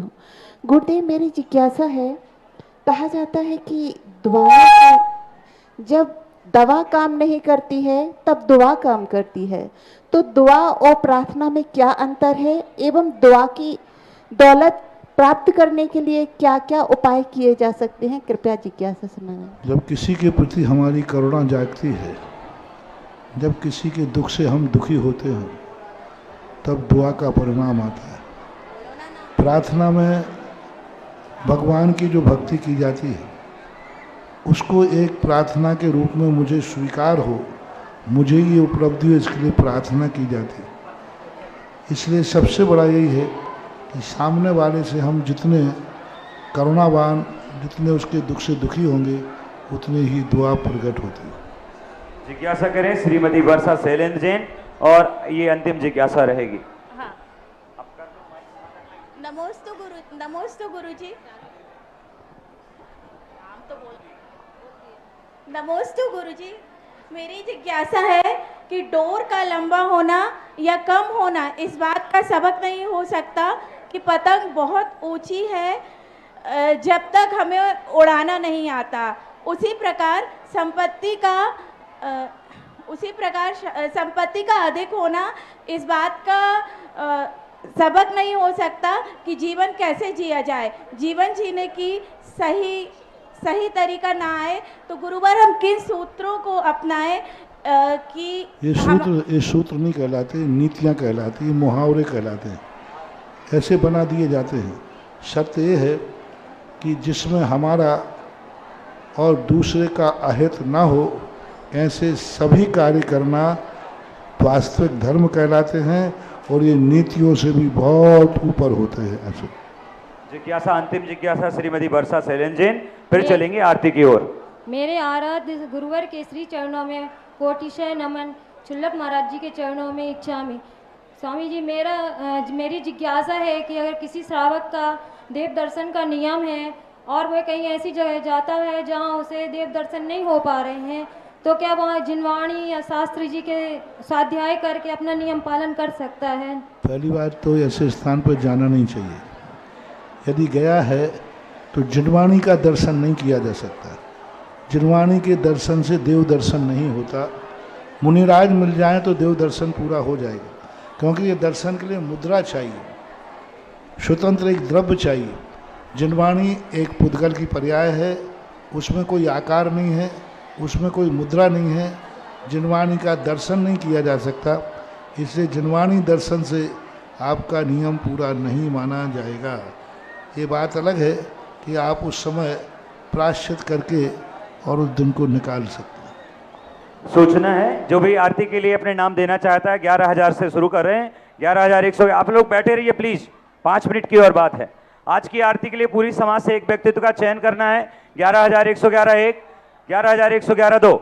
मित्रों, सुबह 5 बजे से आपके पेपर शुरू होंगे, जैसे ही कक्षा का जो टाइम है, और आपके लिए पेपर की लिंक अभी रात तक ही जारी हो जाएगी, जो सुबह ही खुलेगी। जिन लोगों के पास मोबाइल नहीं है वो वॉलंटियर्स आदि की सहायता ले सकते हैं, या फिर अपने घर से पुत्र या पौत्र आदि को ला सकते हैं।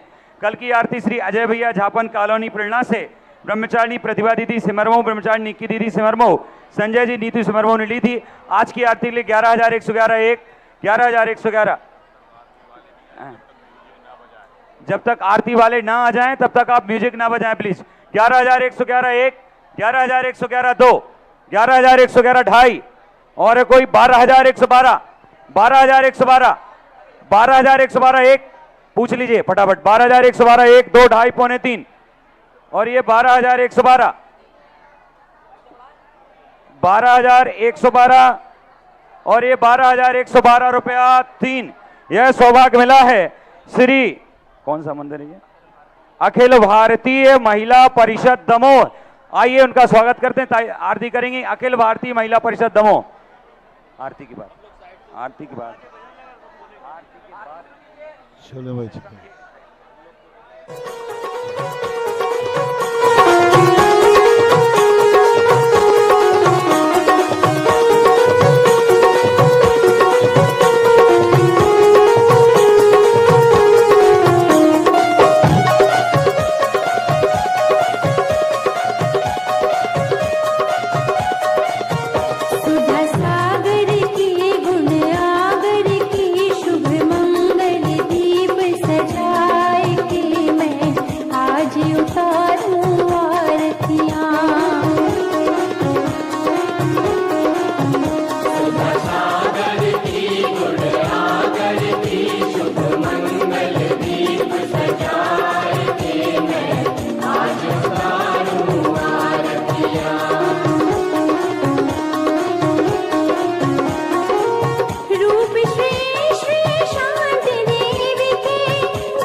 कार्यक्रम के पुण्यार्चक थे श्री आदिनाथ दिगंबर जैन अतीश क्षेत्र चांदखेड़ी खानपुर जिला झालावाड़ राजस्थान।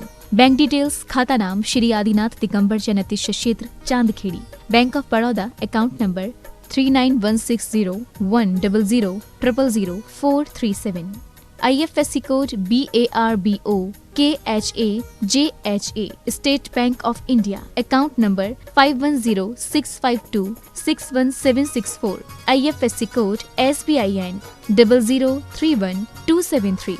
हुकुम जैन काका अध्यक्ष 9414184618। नरेश जैन वैद महामंत्री 9829037295। श्री गोपाल जैन कोषाध्यक्ष चांदखेड़ी 9414178983। चांदखेड़ी कार्यालय 7014643817।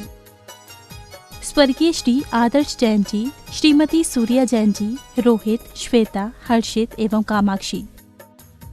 श्री विनोद जैन, श्रीमती प्रतिभा जैन। पुत्र एवं पुत्रवधू श्री राहुल जैन, श्रीमती ऋतु जैन। पुत्र एवं पुत्रवधू श्री रोहित जैन, श्री आभा जैन। पौत्र एवं पौत्री तनिष्का जैन, मानवी जैन, तानवी जैन, अंशिका जैन, सौमिक जैन, नैतिक जैन। फर्म फैशन साड़ी संसार परिवार, दमोह, मध्य प्रदेश।